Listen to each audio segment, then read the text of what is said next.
Olá, amigos do canal, povo que vive pela fé, seja bem-vindo, é muito bom estar aqui com você. Hoje nós vamos dar continuidade aos nossos estudos das introduções dos livros da Bíblia e hoje nós vamos estar falando de Gálatas. Se nós fôssemos dar um título para esse livro, poderíamos dar o título de Cristãos de Primeira Classe, um protesto contra a distorção da fé. Mas, ainda que nós, ou um anjo dos céus, pregue um evangelho diferente daquele que lhes pregamos, que seja amaldiçoado. Gálatas 1:8. Paulo está furioso nessa carta. É quase possível visualizar a face vermelha de raiva dele e com marcas de tensão no maxilar, né? De modo característico que Paulo tem ao iniciar seus livros e suas cartas, ele cumprimenta os seus leitores de forma breve e faz alguns elogios calorosos a algumas pessoas. Nessa carta, porém, o choque e a indignação de Paulo substituem o afeto habitual que ele tem. Uma crise está ameaçando aquela comunidade ali, né, dos Gálatas. E Paulo inicia com um desabafo muito sério e veemente contra a irresponsabilidade das pessoas daquela comunidade. Mas qual é o problema? O que está acontecendo, né? Como diria outros, o que está pegando? Depois de ler alguns capítulos, talvez o leitor se pergunte por que o apóstolo está tão irritado, né? Galácia parece ser inocente em comparação, né, com a perversidade de Corinto. Realmente, nós vimos nas introduções de 1º e 2º Coríntios que a cidade de Corinto era o último lugar do mundo para se abrir uma igreja, porque era uma cidade violenta, uma cidade idólatra, uma cidade perversa. Mas, diferentemente dessa cidade aí, né, dessa região da Galácia. E Paulo não descreve aqui nessa carta nenhum outro caso de incesto ou de idolatria, né? Coisa que acontecia com muita frequência, né? Realmente, nós vimos na introdução de 1º e 2º Coríntios que a cidade de Corinto era uma cidade perversa, uma cidade idólatra, né? Cheia de maldade. E Paulo não descreve aqui, nessa carta aos Gálatas, nenhum caso de incesto ou de idolatria, que era muito comum na cidade de Corinto. Lá não tinha isso, aqui em Gálatas. Em vez disso, ele expõe assuntos judaicos cotidianos, né?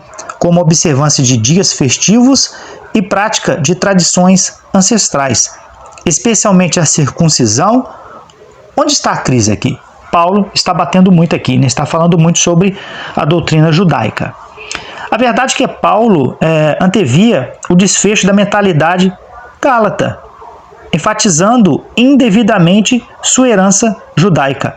Paulo ele era muito sábio e inteligente, e ele era prático, e ele sabia onde iria chegar o que aquele povo estava praticando. Paulo sabia que em pouco tempo os Gálatas estariam desvalorizando a obra de Cristo, né? Eles começariam a confiar em seu esforço humano e no cumprimento da lei para conquistar a aceitação de Deus. Paulo sabia que eles começariam a confiar em seu esforço humano, no cumprimento da lei para conquistar a salvação. Paulo não negociava isso. A salvação é pela fé, ele garante, com todas as letras, não por observância de lei, não é pela lei, mas pela fé. Se os Gálatas prosseguissem com essas políticas, o alicerce do evangelho que Paulo construiu neles desmoronaria o mais rápido possível. A fé em Cristo se tornaria apenas um de muitos passos na salvação, e não o único como Paulo defendia. O próprio evangelho seria pervertido. Paulo deixou bem claro, como a gente disse, nem que um anjo falasse o contrário do que ele falou, que fosse amaldiçoado. Um perigoso sistema de classes. Paulo avistou outros perigos à frente da igreja cristã primitiva daquela cidade. Cidadão romano que falava grego, Paulo ele conhecia bem a tendência humana inata de olhar com desprezo para os outros povos, né? Tendo uma condição romana, ele sabia que naquela época os povos que eram mais poderosos do que outros olhavam com desprezo para outros que tinham menos posses, outras nações mais humildes. Os romanos esnobavam os que não eram romanos. Isso era muito comum, isso era normal. Conviver com aquilo, aceitar isso na época era saber viver, é aceitar que os romanos iriam tratar outros povos como se fossem menores. Os gregos menosprezavam os romanos e os judeus. Em sua história e religião altamente desenvolvida, consideravam superiores aos gentios. Esse é um problema muito sério, né? Assim como os romanos desmereciam os outros povos, os gregos desmereciam os romanos pela questão cultural, o judeu ele desmerecia os gentios por causa da sua cultura religiosa. Os judeus se consideravam superiores aos gentios e achando que eles tinham, pela observância da lei, o caminho da salvação. A insistência dos Gálatas para que todos os cristãos seguissem rigorosamente as regras judaicas e as doutrinas judaicas provocariam efeitos colaterais irreversíveis no futuro. Surgiriam distinções sutis entre os fiéis, né? Uns melhores, outros piores, fiéis de outras qualidades superiores, outros não, e Paulo estava combatendo isso veementemente. A fé em Cristo é excelente, mas uma pessoa que guarda a lei judaica, é muito melhor, né? Será que a gente não vê isso hoje, não é? Você guarda Cristo, você segue a Cristo, mas eu sigo a Cristo guardando a lei judaica. Paulo estava combatendo essa divisão. Tais pensamentos já tinham infectado dois apóstolos estimados, Pedro e Barnabé. Inclusive, Paulo ele repreende Pedro na frente de todo mundo por causa disso, né? Porque Pedro, quando estava diante dos que vinham de Jerusalém, Pedro ele se apartava dos gentios para não estar com eles. E quando não tinha ninguém lá de Jerusalém, Pedro estava conversando com os gentios. Então Paulo repreende ele severamente, falando: olha, rapaz, você, sendo judeu, segue as leis fielmente, e você quer impor essa responsabilidade sobre os gentios? Você está errado. Paulo repreende ele.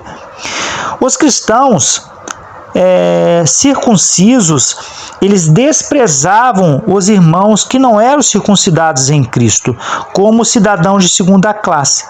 A carta aos Gálatas, portanto, protesta contra essa distorção da fé. Ela ataca perigos sutis de cristãos que se acham melhores do que os outros porque faz mais coisas do que o outro. Às vezes oram mais tempo, às vezes lê mais a Bíblia. Paulo combatia isso e esse é um problema nessa comunidade, né? Esses são perigos, né, sutis que atrapalhavam e dividiam a igreja. Esses perigos, né, eles eram capazes de perverter o evangelho e de dividir a igreja. Paulo insiste que Cristo veio para derrubar os muros entre as pessoas. Profundo. Cristo veio para derrubar o muro entre as pessoas. Não há nada nessa terra que separe as pessoas de cultuar a Cristo, de colocar as pessoas em patamares maiores e menores, porque fazem A ou B. Cristo veio para unir as pessoas. Cristo, pelo contrário, Cristo ele não veio para levantar os muros. Ele veio para derrubar esses muros. Em Jesus não há judeu nem grego, nem escravo nem livre, nem homem nem mulher. A fé em Cristo, e não no conjunto de leis, nos abre o caminho para a aceitação divina. Amém. Como ler Gálatas?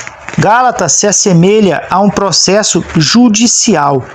De um lado do tribunal, os acusadores de Paulo, né, os judeus. Persuasivos e enérgicos, esses judaizantes perseguem o apóstolo Paulo de cidade em cidade, espalhando rumores e contradizendo sua versão da fé cristã. Realmente, eles vão de cidade em cidade, eles descobrem onde Paulo está e vão atrás, persuadindo o povo daquelas cidades a apedrejarem Paulo e a expulsarem Paulo da cidade, dizendo que ele estava pervertendo o evangelho de Deus. Do outro lado, o júri, os cristãos gálatas, eles desfrutavam de uma calorosa amizade com o apóstolo no passado. Mas algumas das acusações contra esse povo dessa cidade são graves.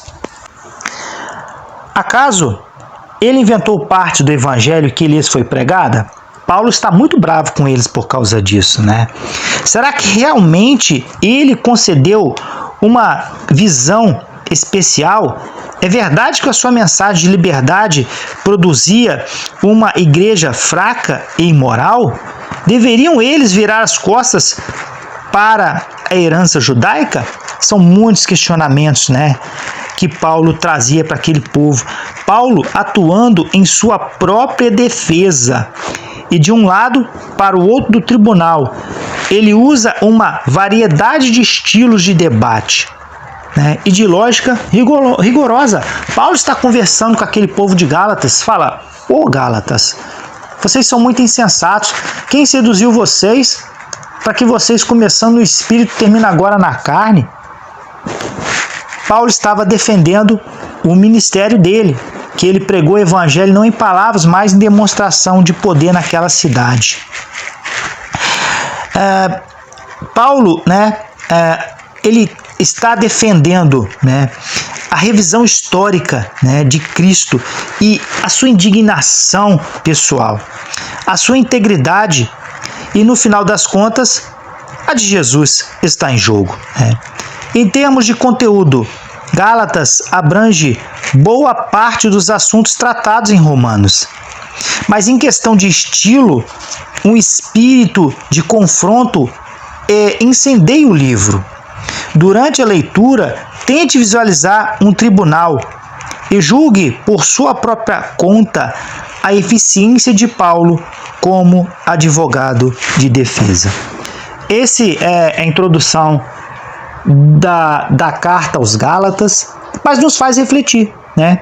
Fiquemos com essa palavra aí que Paulo defende. Cristo veio para derrubar os muros que separam as pessoas para cultuar a Deus, e não veio para levantar o muro. Nós devemos seguir o que Paulo diz nessa carta. Não há nada que separe os cristãos de cultuar a Deus. Não existe cristãos maiores e nem menores. Todos são iguais diante de Deus. Meu querido amigo, minha querida amiga, meu irmão, minha irmã, você que é amigo do canal, se você entende que esse conteúdo é edificante, compartilhe com alguém que você goste, com alguém que você conheça, ajude a divulgar o conteúdo desse canal para que nós possamos crescer, para que o YouTube entenda que é relevante e ele possa indicar para mais pessoas. Se inscreva no canal, dê o seu joinha, comente o que você acha a respeito dessa carta de Gálatas e sobre essa briga que Paulo teve com aquele povo, porque eles estavam abrindo mão da sua fé para seguir leis, em vez de acreditar que a salvação é pela fé em Cristo. Que Deus te guarde, que Deus te abençoe e que você seja próspero aonde quer que você colocar a planta dos seus pés aqui nessa terra, em nome de Jesus Cristo. Amém.